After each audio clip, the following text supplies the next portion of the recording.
السلام علیکم ویورز. آج پہلا سوال ہے میرے شہر لائل پور سے. محترمہ شمیم اختر صاحبہ ہیں, ریٹائرڈ ہیڈ مسٹریس. اور شمیم اختر صاحبہ, پہلے تو میں آپ کا شکریہ ادا کرتا ہوں کہ آپ نے فیصل آباد کی بجائے لائل پور لکھا, کیونکہ مجھے اس طرح شہروں اور سڑکوں کے نام تبدیل کرنے سے بڑی نفرت ہے. یہ ہوش مند قومیں, میچور قومیں اس طرح کی حرکتیں نہیں کرتی, لیکن ہمارا تو سسٹم ہی کو, مطلب اگر شاہ فیصل کی آپ نے خوش آمد کرنی ہے یا اپریشیٹ کرنا ہے, جو بھی کرنا ہے, تو بھائی کو نیا شہر ان کے نام پہ بساؤ. آپ سر جیمز لائل کی محنت اور ایک تاریخ ہے اس شہر کی, اس کا بیڑا غرق کر کے رکھتی ہیں. بہرحال بہت مہربانی کہ آپ نے لائل پور لکھا. سوال ہماری بہن کا یہ ہے کہ پی ڈی ایم کے جلسے کو نہ تو جلسی قرار دیا جا سکتا ہے, نہ ہی عمران خان کے جلسے یہ مولانا خادم رضوی کے جنازے کا ریکارڈ اس نے توڑا ہے. میرا سوال یہ ہے کہ ہانکا لگا کر ووٹروں کو جلسہ گاہ میں لے آنے کو سیاسی کامیابی یا ملک و قوم کی خدمت قرار دیا جا سکتا ہے؟ پہلی بات یہ ہے کہ یہ ایک ایسا سوال ہے جس پہ کل سے بات کرتے کرتے نا میں تنگ آ گیا ہوں. ابھی میرا وہ اپنا جیو کا پروگرام تھا رپورٹ کارڈ, اس میں بھی یہی مغز کپائی کر رہے تھے. یہ کوئی قابل ذکر جلسہ نہیں تھا. اور اس سے بھی بڑی بات یہ ہے کہ یہ جو مجمع تھا, ہجوم تھا, کرائے کے سپاہی تھے, جو بھی تھے, وہ چارج نہیں تھے, پرجوش جسے کہتے ہیں نا, قطن نہیں. وہ جتنی ٹھنڈ تھی اس سے بھی زیادہ ٹھنڈے تھے, اور یہی حال ان کے جلسے کا تھا. دوسری بات یہ کہ ایک اسکول آف تھاٹ ہے ہمارے یہاں پھر رہا چینلوں وینلوں پہ, جو بہت زیادہ اس بات کو کرتے ہیں, فوکس کر رہے ہیں یا ہائی لائٹ کہ یہ موسم کی وجہ سے ہو گیا. او بھائی, موسم شاسم کی وجہ سے نہیں ہوتا. اگر لوگ ریئلی انوالوڈ ہوں اور چارجڈ ہوں تو پھر سردی کیا ہے بھائی, یہ یالہ باری بھی ہو رہی ہوتی نا, اولے بھی, برف بھی پڑ رہی ہوتی, تو وہ ہوتا. اس لیے اسی طرح باقی جو شمیم صاحبہ کا جو دوسرا ہے کہ بھی کیا ہے, یہ ہانکا لگا کے ووٹروں کو جلسہ گاہ میں لے آنے کو سیاسی کامیابی یا ملک و قوم کی خدمت قرار دیا جا سکتا ہے. تو محترمہ, ساری تاریخ ہمارے سامنے تو ہے 73 سالہ, سوائے اس کے کہ کھوتی چکر کاٹ کے پھر بورڈ کے نیچے آ جاتی ہیں, جہاں سے شروع کرتے ہیں, اور اتنے بے شرم, اتنے ڈھیٹ, بے حیا, سبق بھی نہیں سیکھتے. ایک بات ہے, میں نے جو ریسنٹلی آج اپنے کالم میں لکھی, کل شائع ہوگا, کہ یہ ایاز صادق کے گھر ایک ڈش فرمائشی بنی تھی مولانا فضل الرحمان صاحب کے کہنے پہ کہ جی دیسی مرغیاں دیسی گھی میں تیار کی جائیں. بہرحال آپ اندازہ لگائیں ان لوگوں کی زندگی میں کیا پریارٹیز ہیں, ان کی ترجیحات کیا ہیں. وہ کہتے ہیں کہ انسان وہ ہے جو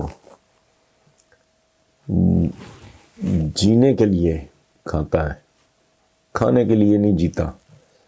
تو بہرحال یہ وہ کراؤڈ ہے ہمارا جو معدے سے سوچتا ہے. ایک نارمل ایوریج عام آدمی جو ہے وہ دماغ سے سوچتا ہے, یہ دماغ سے نہیں, یہ معدے سے سوچنے والے لوگ ہیں. اور اصل بات جو میں نے آج اپنے کالم میں لکھی, وہ کہ وہاں ایاز صادق صاحب کے گھر پہ جو کھانا تھا اس پہ یلغار کر دی نون دیگیوں نے, اور پیپلز پارٹی کے جھالے منہ دیکھتے رہ گئے اور بھوکے رہ گئے.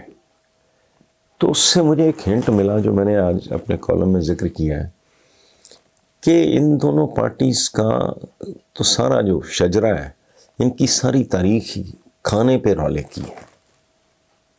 ملکی وسائل کو کھانا، یہ جب اقتدار میں ہوتے ہیں تو پھر ان کا جو آپس میں ہوتا ہے اس میں وہ کیک کے شیئر پہ جھگڑا چل رہا ہوتا ہے، کس نے زیادہ لوٹنا ہے، کس نے زیادہ کھانا ہے، کس نے زیادہ مال بنانا ہے۔ اچھا، جب ان کو اٹھا کے باہر پھینک دیا جاتا ہے، جیسے پچھلے یہ وہ مچھلیاں ہیں، یہ وہ مگرمچھ ہیں جو پانی کے بغیر پچھلے 2 سال پلس سے چل رہے ہیں، تو اس وقت بھی ان کی دوستی بھی کھانے پہ، ان کی دشمنی بھی کھانے پہ، یہ ایک دوسرے کی تعریفیں بھی کھانے کے لیے، ملکی وسائل کھانے کی بات، اور ان کی دشمنی بھی اسی بات پہ ہوتی ہے۔ اللہ ہماری نسلوں پہ رحم کرے، ان سے محفوظ رکھے اس ملک کو، اس قوم کو۔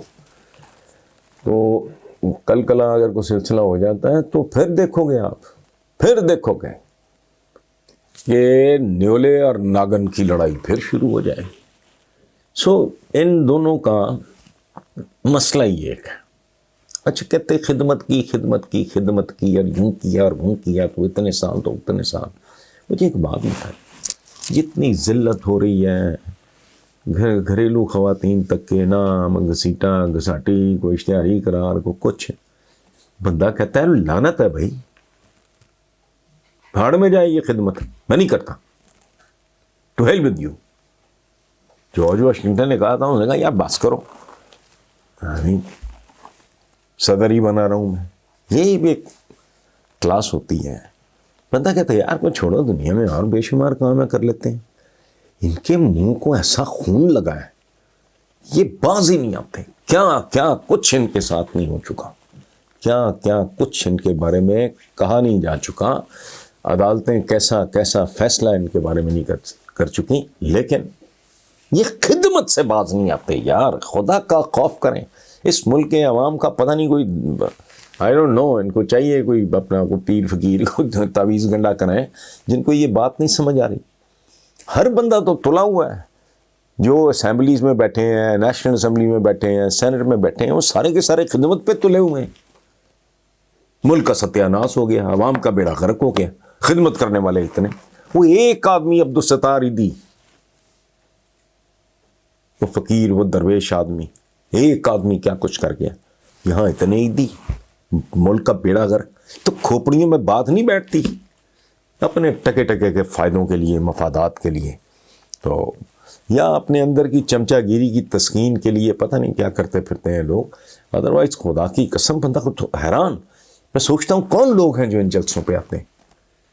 کسی بندے کے پاس اگر کرنے کو کوئی کام ہو، کوئی رسپانسبلٹی ہو، صبح سے شام تک اپنا کام کرتا ہو، شام کو اس نے ریلیکس کرنا ہو، فیملی کو اس نے تھوڑا سا ٹائم دینا ہو، کوئی ایک آدھ کتاب پڑھنی ہو یا کوئی ٹی وی دیکھنا ہو، وہ تو لعنت نہ بھیجے۔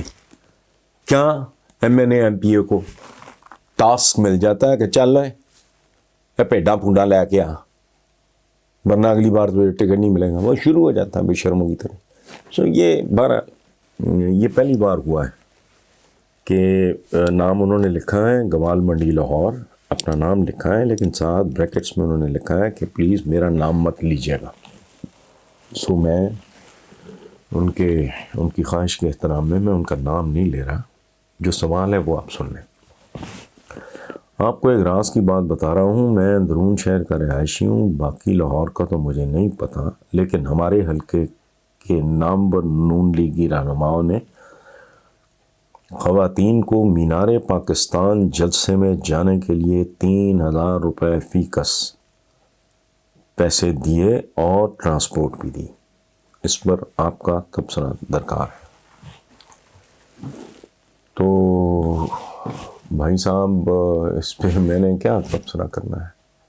یہ سوداگر ہیں، اور صرف یہی نہیں، پاکستان کی تاریخ میں کچھ لوگ گنتی کے بابائے قوم کے بعد تو قحط ہی پڑ گیا، قحط الرجال جسے کہتے ہیں، لیکن اس کے باوجود چند بڑے پیارے اچھے ڈیسنٹ لوگ آئے۔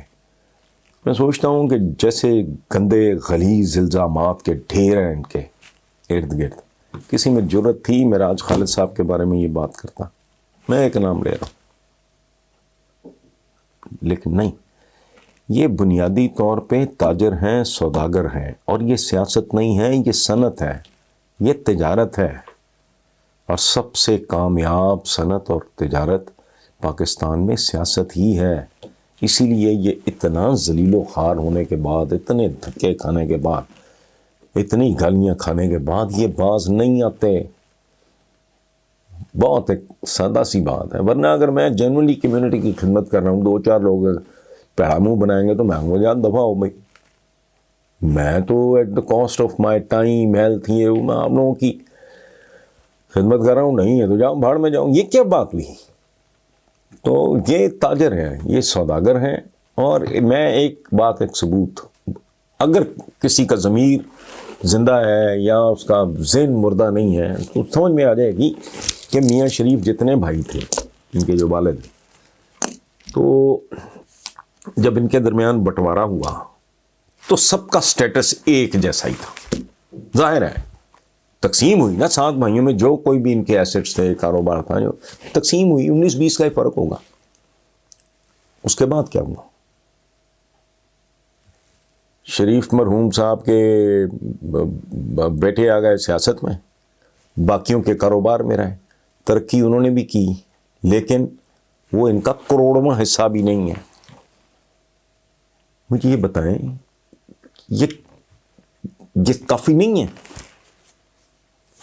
جن کو خود اپنے مستقبل، اپنی اولادوں کا، اپنے ملک کا کی پرواہ نہیں ہے، ان کا خیال نہیں ہے، تو پھر اللہ ہی حافظ ہے۔ مجھے تو، میں پہلے بہت کوڑا کرتا تھا، اب بہت کم ہو گیا ہے مجھے، وہ سچی بات ہے، جو لمبی چوڑی دلچسپی بھی نہیں رہی۔ ایک آدمی ہے جو خودکشی پہ، ایک کمیونٹی ہے، قوم ہے، قبیلہ ہے جو خودکشی پہ تلا ہوا ہے۔ How can you stop? دنیا میں آپ ہر یہ چیز روک سکتے ہیں، آپ چوریاں کم سے کم کر سکتے ہیں، ختم کر سکتے ہیں، ڈاکے، رازنی، سارا کچھ۔ کوئی آدمی اگر خودکشی پہ تلا ہے تو اس کا تو کوئی علاج نہیں ہے۔ اللہ ہی مالک ہے۔